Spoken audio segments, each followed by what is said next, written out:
Greetings, ladies and gentlemen, and welcome to this latest edition of Tales from Outer Space, where I take stories from across the internet and read them for your entertainment. This particular story is called A Human Never Pays His Debts, written by Noob VS, Ater, and NVM. You don't seem to understand. I'm here to collect your debt, not to offer you more loans. We understand perfectly, but we currently lack the liquidity to solve our current debt. Your debts are due, you must pay. Don't you understand that default means losing your mines? Yes, we have prepared for this contingency. Our settlers are forewarned, and should the Zen Collective exercise this right, we'll have our mining colonies free of people and equipment in 0.2 cycles. Free of people and equipment? Yes, the systems are fiduciary property of the Union. The gear, and obviously the people using it, are most certainly not. You can't do this. It would take us over 5 cycles and at least several quadrillion credits of investment to restart the operations. That's why our humble proposal for a loan of a measly 800 trillion credits is a bargain. Miss Treasury Secretary, you can't refuse to pay your bills and then tell me to give you more money. That's not how the galaxy works.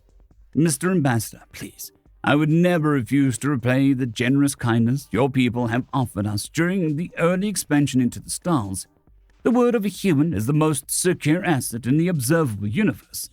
I am simply stating that due to an unforeseeable temporary setback, we lack the liquid assets necessary for immediate resolution of our short-term obligations.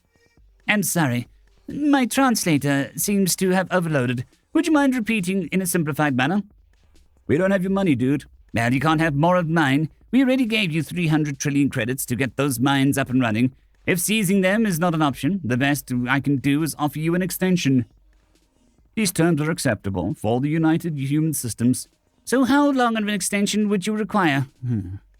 Based on our current primary surplus, we would be able to repay all of our debts in less than 250 cycles. 250? Give or take. How was a 50-cycle loan? What can I say? Equipment breaks, workers demand raises, rocks are sometimes tougher than what they initially seem. Turns out the returns projected for the mining operations were somewhat overestimated. Miss Secretary, you can't just wave away your payments and tell me to let future generations handle it. We have obligations of our own to honor. What if I told you there was a way to increase our cyclic payments several-fold? I'm listening. If you could take a look at the file my assistant just sent you, our geological team scouted several uncolonized systems with outstanding mining potential. If we were to secure the funds for an initial investment from, say, a large, prominent empire whose historical partnership with humankind dates back over 50 years, these systems would provide a massive influx of cash. How much of an investment are we talking about? Around 800 trillion credits? That's a lot. It is, but the returns are equally massive. Just take a look at the projections on the file. Even if the projections come true, this won't happen overnight. It will take time to set up the operations and have the systems turn a profit. What happens to the current debt? With an influx of 800 trillion credits, we would be more than capable of paying off any standing debt. And, of course, we would reserve part of this money for increased cyclic payments. But wouldn't you be paying us with our own money? You might think so, but right now, how does our debt register in your accounting? Since it is overdue, it counts as a loss. And a new loan? Being due in a future date, it would count as an asset, an expected future earning. So, if we took the loan and then simultaneously paid off the old one, the losses would be marked off and a new asset would be created, making us richer than we were before. Seems about right. In fact, with the new mines as collateral, they'd technically be our property, and as they start operations, they'll appreciate in value, making us even richer. Wow, I hadn't even thought of that. Have you ever considered a career in finance, Ambassador? Not until now, no. But looking back, I remember my siblings always telling me to do their math homework. I can see why. Back at the embassy, after a very productive meeting, the Zen official opens a secure channel to their homeworld. Thank you for joining us, Ambassador. My pleasure, First Citizen. Admiral, report. Ammo and supplies at full capacity, troops in position. We are ready to commence the Terran invasion. Good. Ambassador, have you managed to secure the funds to sustain the campaign? Even better. Story number 2. What is we? Written by alertchief. Pain of hunger. Desire food. Desire growth. Appendages find little prey, scurrying. They are eaten. No more pain. Also find predators that eat appendages. Fresh pain. Avoid predators. Consume prey. Grow. My appendages steps on a pointy thing while fleeing larger predator. More pain. Weaker. Consumed.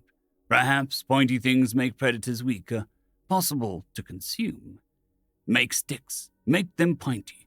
Send many stick appendages at predator. More pain. More lost appendages. Eventually, one less predator.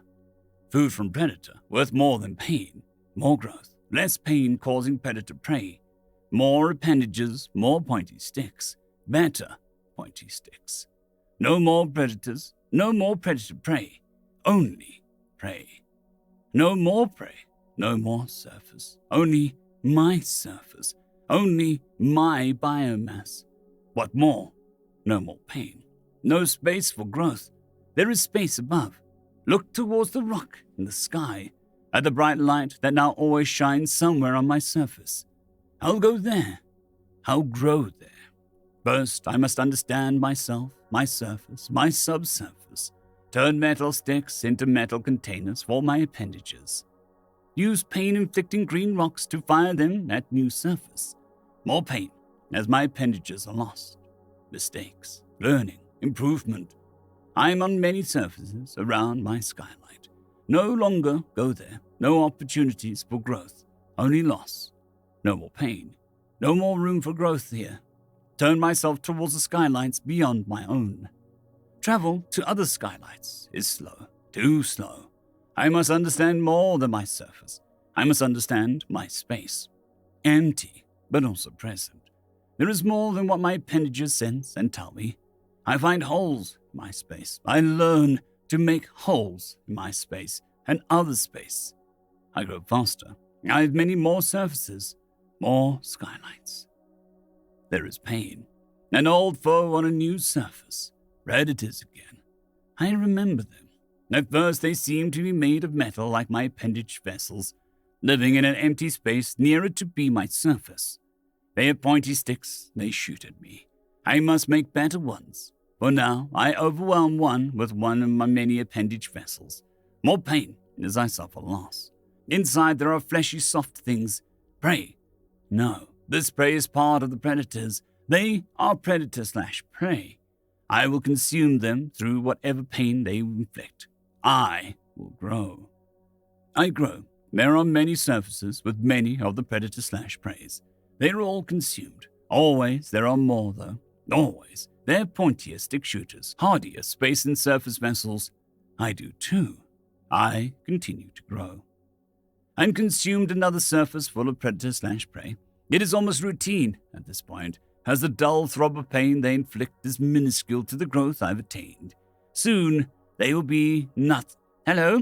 What? Hello, I am Dr. Phineas Mangalus. I am like you. I stop.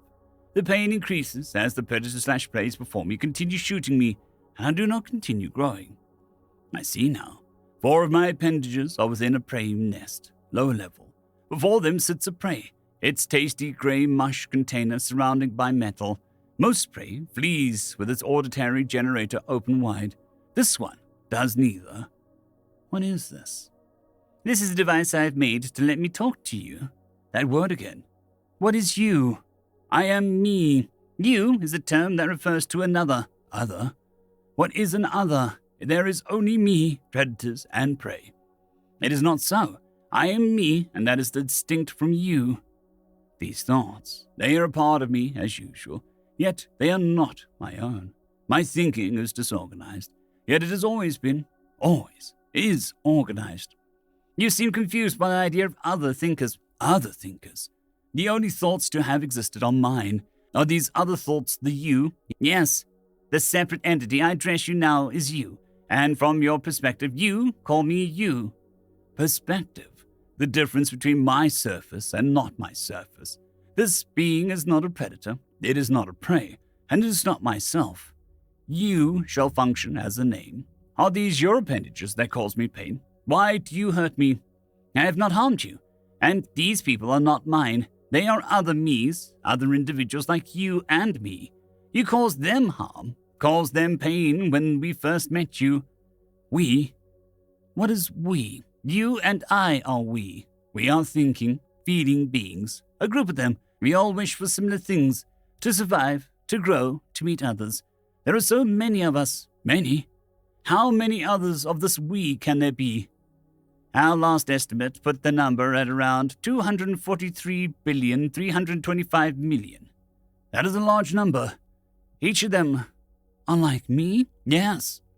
How many have I consumed since we made contact with your we?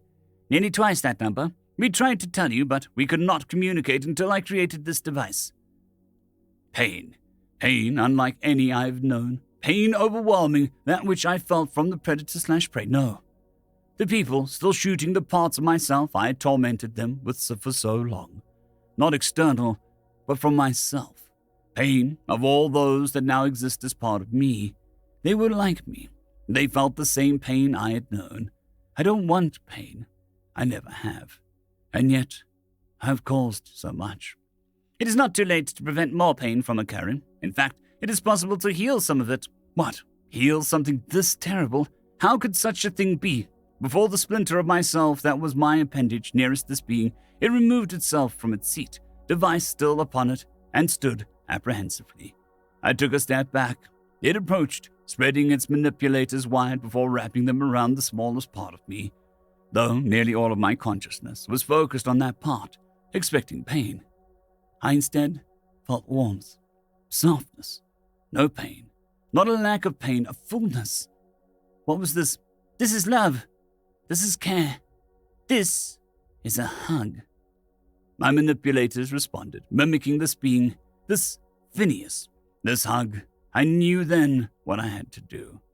My many appendages, which had been standing idly, being shot at now, surged forth once again, taking the beings, humans, by surprise. Their fire intensified, and my pain with it.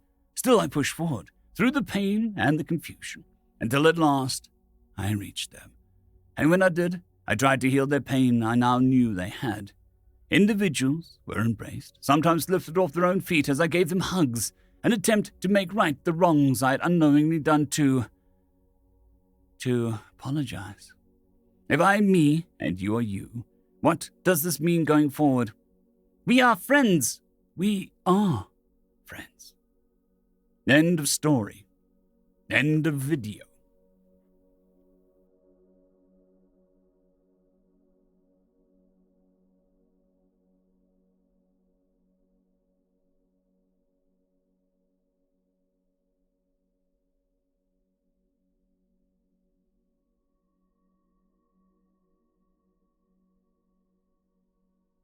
I'd quickly like to thank the T5 peeps: Cold War Boomerwaffen, Severin Cerberus, Bushmaster 177, Henry the Red, Caspar Arnholtz, Cold War Boomerwaffen, Elijah Silvercross, Dragzoon WRE, and Severin Cerberus. Thank you very much.